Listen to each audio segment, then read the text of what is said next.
அப்போஸ்தலர் பணிகள் 25வது அதிகாரம் 13ஆம் வசனத்தில் இருந்து 21வது வசனம் வரை. அந்நாள்களில் அகிரிப்பா அரசனும் பெர்னிக்கியுவும் பெஸ்தை சந்திக்க செசரியா வந்தனர்.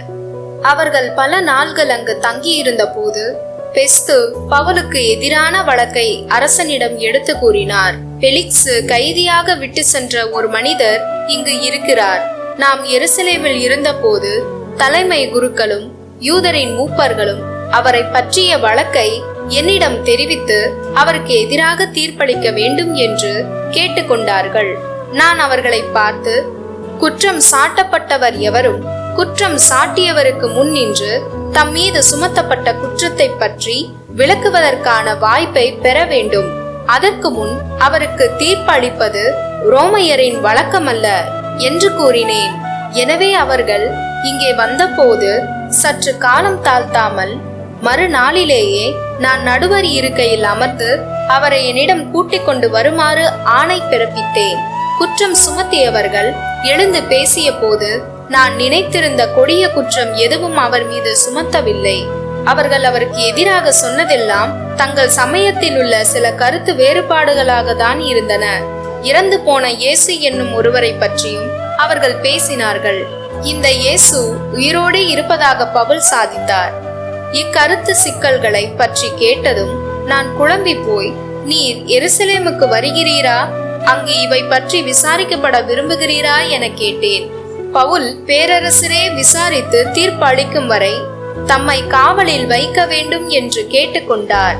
ஆதலால் இவரை சீசரிடம் அனுப்பும் வரை காவலில் வைக்குமாறு ஆணை பிறப்பித்தேன். யோவான் 21வது அதிகாரம் 15ஆம் வசனத்தில் இருந்து 19வது வசனம் வரை. தம் சீடர்களுக்கு தோன்றி இயேசு சீமோன் பேதுருவிடம், யோவானின் மகன் சீமோனே, நீ இவர்களை விட மிகுதியாக என் மீது அன்பு செலுத்துகிறாயா என்று கேட்டார். அவர் இயேசுவிடம், ஆம் ஆண்டவரே, எனக்கு உம்மிடம் அன்பு உண்டு என உமக்கு தெரியுமே என்றார். இயேசு அவரிடம், என் ஆட்டுக்குட்டிகளை பேணி வளர் என்றார். இரண்டாம் முறையாக இயேசு அவரிடம், யோவானின் மகன் சீமோனே, நீ என் மீது அன்பு செலுத்துகிறாயா என்று கேட்டார். அவர் இயேசுவிடம், ஆம் ஆண்டவரே, எனக்கு உம்மிடம் அன்பு உண்டு என உமக்கு தெரியுமே என்றார்.